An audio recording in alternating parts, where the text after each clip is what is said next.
Hello students, இன்னைக்கு நம்ம வீடியோவில் சாப்டர் 5ல வந்து மார்க்கெட் ஸ்ட்ரக்சர் அண்ட் ப்ரைஸிங்கில் வந்து கிளாசிஃபிகேஷன் ஆஃப் மார்க்கெட் பற்றி நம்ம வந்து டிஸ்கஸ் பண்ண போகிறோம். இது வந்து பார்த்திங்கன்னா on the basis of area, on the basis of time and on the basis of quantity of the commodity, on the basis of competition. So இதை பற்றி தான் நம்ம வந்து டிஸ்கஸ் பண்ண போகிறோம். இது வரைக்கும் நம்ம சேனலை சப்ஸ்கிரைப் பண்ணாதவங்க ப்ளீஸ் சப்ஸ்கிரைப் பண்ணுங்கள். பெல் ஐக்கானை கிளிக் பண்ணிவிட்டு ஆல் பட்டன் கிளிக் பண்ணிங்கன்னா நான் போடுற வீடியோஸோட நோட்டிஃபிகேஷன் உங்களுக்கு இமீடியட்டாக வரும். டிஸ்கிரிப்ஷன் பாக்ஸில் இந்த சாப்டருடைய ப்ரீவியஸ் வீடியோஸ்னுடைய லிங்க் கொடுத்துருக்கேன். அதை கிளிக் பண்ணி பார்க்கும்போது இந்த சாப்டர் வந்து உங்களுக்கு தெளிவாக புரியும். அதே போல் நம்ம சேனலுடைய மெம்பர்ஷிப் வாங்கின மெம்பர்ஸ்க்கு வந்து புக் பேக் கொஷின்ஸ், அதே மாதிரி புக் இன்சைடு கொஷின்ஸ், இது எல்லாமே வந்து நான் பிபிடி ஃபார்மில் பவர் பாயிண்ட் மூலிமா நான் வந்து டிஸ்கஸ் பண்ணுறேன். ஸோ முடிஞ்ச வரைக்கும் எல்லா ஸ்டூடெண்ட்ஸ்க்குமே வந்து முடிஞ்ச வரைக்கும் மெம்பர்ஷிப் வாங்கி அதை நீங்கள் யூட்டிலைஸ் பண்ணிக்கோங்க. மற்றபடி எல்லா சப்ஸ்கிரைபர்ஸ்க்குமே வீடியோஸ், அதாவது லெசனினுடைய வீடியோஸ் வந்து எல்லா சப்ஸ்கிரைபர்ஸ்க்குமே வந்து இந்த வீடியோஸ் போகும். ஓகேவா? ஓகே. கிளாசிஃபிகேஷன் ஆஃப் மார்க்கெட்டில் on the basis of area, ஒவ்வொரு ஏரியாவுக்கு ஏற்ற மாதிரி. இப்போ வந்து கிராமப்புறங்களில் பார்த்திங்கன்னா சந்தை மாதிரி போடுவாங்க, அது வந்து லோக்கல் மார்க்கெட் மாதிரி. ஓகேவா? நகர்ப்புறங்களில் வந்து பார்த்திங்கன்னா உங்களுக்கு வந்து மற்ற எல்லா ப்ராடக்டும் வந்துட்டு எல்லா ஓரளவுக்கு எல்லா ரீஜனையும் வந்து கனெக்ட் பண்ணுற மாதிரி இருக்கிறது வந்து கனெக்ட் பண்ணுற மாதிரி இருக்கும். சில மார்க்கெட் வந்து பார்த்திங்கன்னா நாடு முழுவதுமே நேஷ்னல் வைஸ் வந்து அந்த மார்க்கெட் வந்து செயல்படும். இன்னொன்று வந்து பார்த்திங்கன்னா இன்டர்நேஷ்னல் லெவல்லையும் மார்க்கெட் வந்து செயல்படும். ஸோ ஏரியாவுக்கு அந்த பேசிஸ் ஆஃப் ஏரியா, இடத்தின் அடிப்படையில் வந்து மார்க்கெட்டை வந்து அவங்க கிளாஸிஃபை பண்ணுறாங்க. ஆன் த பேசிஸ் ஆஃப் ஏரியாவில் வந்து பார்த்திங்கன்னா first local market. So local மார்க்கெட்டில் வந்து பார்த்திங்கன்னா when products or services are sold and bought in the place of their production.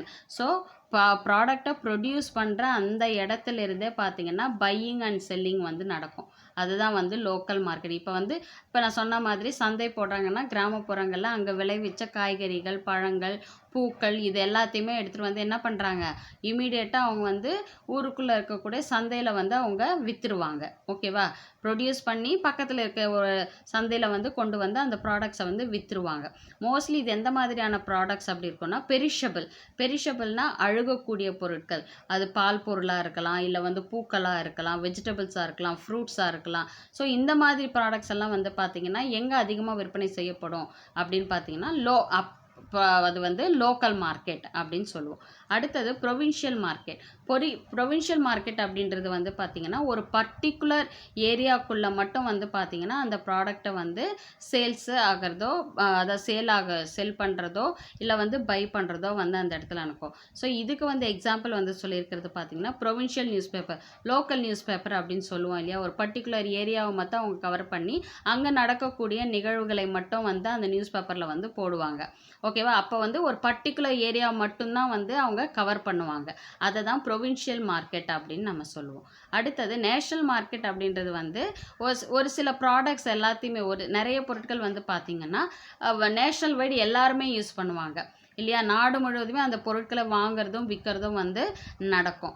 அந்த மார்க்கெட்டை நேஷ்னல் மார்க்கெட் அப்படின்னு சொல்லிட்டு சொல்கிறோம். அதாவது tea, coffee, cement, electrical goods, printed books, so இது எல்லாமே வந்து நாடு முழுவதுமே நடக்கக்கூடிய ஒரு மார்க்கெட்டிங் தான் இது. அடுத்தது இன்டர்நேஷ்னல் மார்க்கெட் அப்படின்னு பார்த்திங்கன்னா ஒரு நாட்டில் இருந்து வாங்குறதோ இல்லை இன்னொரு நாட்டுக்கு நம்ம விற்கிறதோ நடக்கக்கூடிய அந்த பையிங் அண்ட் செல்லிங் எக்ஸ்சேஞ்சு தான் வந்து இன்டர்நேஷ்னல் மார்க்கெட் அப்படின்னு சொல்கிறோம். இப்போ நம்ம என்ன பண்ணுறோம், பெட்ரோல் வெளிநாட்டிலேருந்து நம்ம வாங்குகிறோம், கோல்டு வாங்குகிறோம்.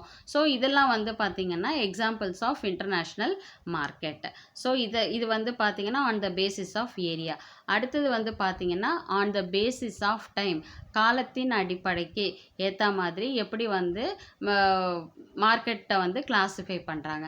Alfred Marshall classifies market on the basis of time, அதாவது டைம் பீரியடை பேஸ் பண்ணி அவர் கிளாஸிஃபை பண்ணுறாரு.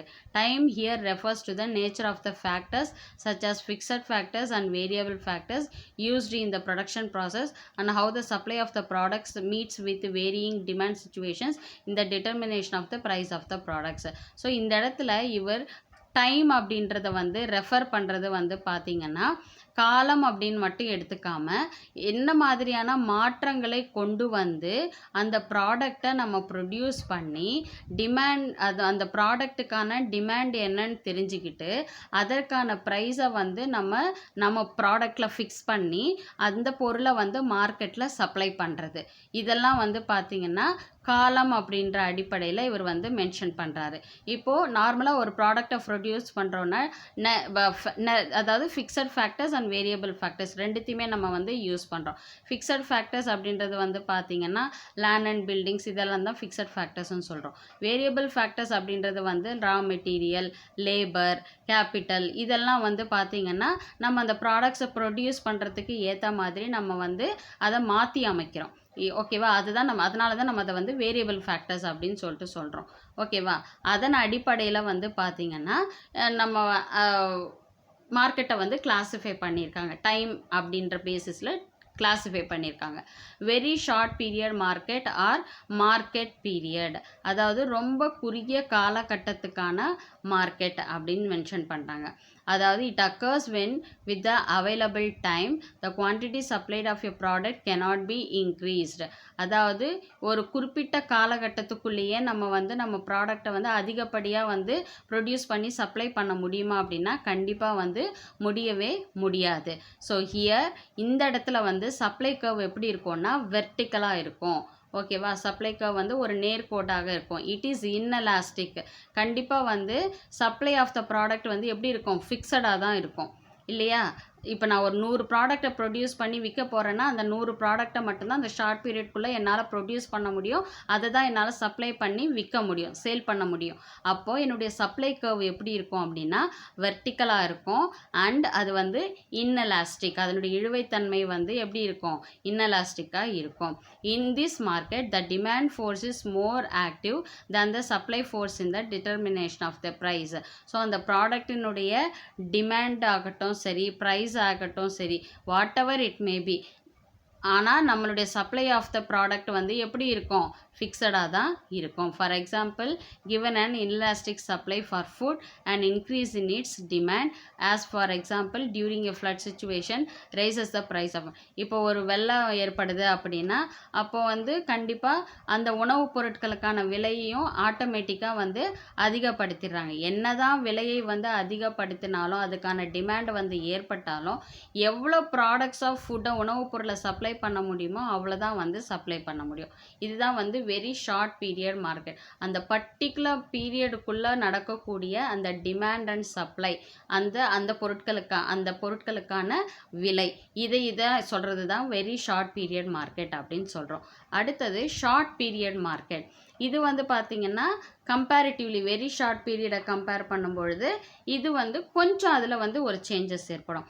ஏன்னா அதில் வந்து சப்ளையில் எந்த மாற்றமுமே வந்து இருக்காது அப்படின்றத நம்ம பார்த்தோம் இல்லையா?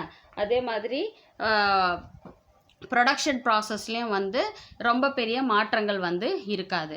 ஆனால் ஷார்ட் பீரியடில் வந்து பார்த்திங்கன்னா it occurs when the quantum supplied of a product can be increased or decreased to some extent. அதாவது ஒரு சிறு துளி வந்து அதில் வந்து சின்ன மாற்றங்களை மட்டும் அதில் வந்து ஏற்படுத்துவாங்க. அதன் மூலிமா ப்ராடக்டை வந்து அதிகப்படியாக சப்ளை பண்ணுறதோ இல்லை கம்மி பண்ணுறதோ அப்படின்றது டிபெண்ட் ஆகிருக்கு. Here the supply curve is little more elastic. இந்த இடத்துல வந்து சப்ளை கர்வ் எப்படி இருக்கும் அப்படின்னா கொஞ்சம் வந்து எலாஸ்டிக்காக இருக்கும் அப்படின்னு சொல்கிறாங்க. அந்த இடத்துல தட் இஸ் வெரி ஷார்ட் பீரியடில் வந்து சப்ளை கர்வ் வந்து வெர்டிக்கலாக இருக்கும், இன்எலாஸ்டிக்காக இருக்கும். எந்த வித சேஞ்சுமே அதுங்க ஏற்படாது. ஆனால் இங்கே வந்து ஒரு சின்ன சேஞ்ச் நம்ம கொடுக்கறதுனால ஆட்டோமேட்டிக்காக சப்ளைலையும் மாற்றம் ஏற்படும். So in this period some factors continue to be fixed and they work a little more intensively to meet an increases demand. இதில் வந்து பார்த்திங்கன்னா மோஸ்ட்லி வந்து ஃபேக்டர்ஸ் எல்லாம் வந்து ஃபிக்ஸடாக தான் இருக்கும். ஓகேவா? ஆனால் சில மாற்றங்கள், சின்ன சின்ன மாற்றங்கள் மட்டும் அதில் ஏற்படுத்தி அதில் வந்து டிமாண்டுக்கு ஏற்ற மாதிரி அவங்க அந்த சப்ளையை வந்து லிட்டில் பிட் இன்க்ரீஸ் பண்ணுவாங்க. ஓகேவா? அதுதான் வந்து நம்ம ஷார்ட் பீரியட் மார்க்கெட் அப்படின்னு நம்ம சொல்கிறோம். அடுத்தது long period market. It occurs when the quantum supplied of a product can be increased or decreased to a larger extent. அதாவது இந்த இடத்துல வந்து பார்த்திங்கன்னா ப்ராடக்ட் சப்ளை பண்ணுறது வந்து இன்க்ரீஸ் ஆகிறதும் டிக்ரீஸ் ஆகிறதும் பார்த்தீங்கன்னா இந்த லாங் பீரியட் மார்க்கெட்டை பொறுத்த வரைக்கும் அதிகப்படியாக இருக்கும். Here the supply curve is very much elastic, thus to meet an increase in demand the quantum of all the factors becomes variable. So இந்த இடத்துல வந்து பார்த்தீங்கன்னா லாங் பீரியட் மார்க்கெட்டை பொறுத்த வரைக்கும் சப்ளை கர்வ் வந்து எப்படி இருக்கும், எலாஸ்டிக்காக தான் இருக்கும், வெரி மச் எலாஸ்டிக்காக இருக்கும். ஏன் அப்படின்னா டிமாண்டு மார்க்கெட்டில் அந்த ப்ராடக்ட்டுக்கான டிமாண்டை மீட் பண்ணுறதுக்கு ஏற்ற மாதிரி இங்கே ப்ராடக்டை ப்ரொடியூஸ் பண்ணுற இடத்துல வந்து பார்த்திங்கன்னா வேரியபிள் ஃபேக்டர்ஸில் நிறைய சேஞ்சஸை வந்து அவங்க கொண்டு வருவாங்க. ரா மெட்டீரியல்ஸில் ஆகட்டும், லேபர்ஸில் ஆகட்டும், நிறைய சேஞ்சஸை வந்து அவங்க கொண்டு வருவாங்க. அப்போ தான் அதிகப்படியான ப்ராடக்ட்ஸ் அவங்க வந்து ப்ரொடியூஸ் பண்ண முடியும். So there are no fixed factors. இந்த இடத்துல வந்து லாங் பீரியட் மார்க்கெட்டை பொறுத்த வரைக்கும் அந்த இடத்துல ஃபிக்ஸட் ஃபேக்டர்ஸே கிடையாது. therefore there is a possibility for larger changes in supply. So இதன் காரணமாக வந்து பார்த்திங்கன்னா வேரியபிள் ஃபேக்டர்ஸில் அதிகப்படியான சேஞ்சஸை நம்ம கொடுக்கும் பொழுது ஆட்டோமேட்டிக்காக நம்ம ப்ரொடியூஸ் பண்ணக்கூடிய ப்ராடக்டினுடைய அவுட்புட்டும் வந்து அதிகமாக இருக்கும். அதனால நம்ம அந்த ப்ராடக்டை அதிகப்படியாக வந்து மார்க்கெட்டில் சப்ளை பண்ணி அந்த ப்ராடக்டை நம்ம சேல் பண்ணுவோம். ஓகேவா? அப்போ வந்து சப்ளையில் வந்து அதிகமான சேஞ்சஸே ஏற்படுத்தும். The price of the product cannot be as high as in the case of short run. So price வந்து பார்த்திங்கன்னா ஷார்ட் ரனில் இருக்கிற மாதிரி வந்து பார்த்திங்கன்னா இந்த லாங் பீரியட் மார்க்கெட்டில் வந்து அதே ப்ரைஸ் தான் இருக்குமா, அதிகமாக இருக்குமா அப்படின்னு பார்த்திங்கன்னா கண்டிப்பாக வந்து இருக்காது. ஓகேவா? ஸோ அடுத்தது வந்து பார்த்திங்கன்னா very long period market or a secular period market. It occurs when the entire economy undergoes drastic change. Newer technologies are introduced and most modern products are produced. Several newer methods production are adapted in the production process with improvements taking place in the technology. அதாவது இப்போ வந்து நிறைய டெக்னாலஜிஸில் வந்து நிறைய மாற்றங்கள் ஏற்படுது. அந்த மாற்றங்களுக்கு ஏற்ற மாதிரி வந்து பார்த்திங்கன்னா அவங்க வந்து மாடர்னான ப்ராடக்ட்ஸை வந்து ப்ரொடியூஸ் பண்ணுறது, இல்லை வந்து அவங்களுடைய ஆல்ரெடி ப்ரொடியூஸ் பண்ண ப்ராடக்ட்ஸில் வந்து இம்ப்ரூவ்மெண்ட்ஸை கொடுக்கறது.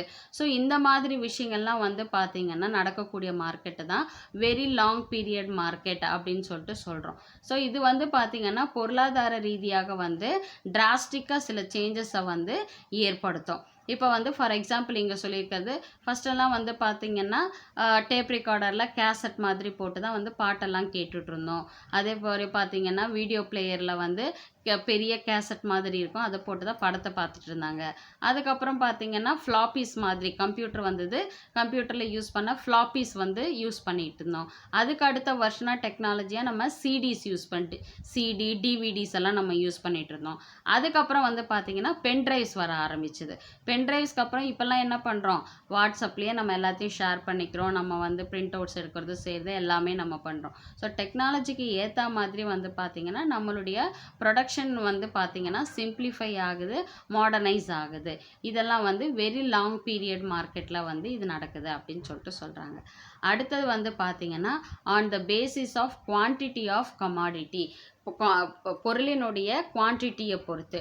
Wholesale market is for bulk selling and buying of goods, grocery, clothing. இப்போ வந்து பார்த்திங்கன்னா ஹோல்சேலில் வாங்குவாங்க இல்லையா, மொத்த விலைக்கு வாங்குவாங்க. உற்பத்தி பண்ணுற பொருட்களை ப்ரொடியூஸ் பண்ணுற இடத்துக்கே போயிட்டு பல்காக வாங்குவாங்க. இப்போ வந்து நம்ம பக்கத்து கடையில் நம்ம வாங்குகிறோன்னா அவங்க வந்து இப்போது ஒரு 10 கிலோ பருப்பு தான் அவங்க வந்து வச்சுருப்பாங்க.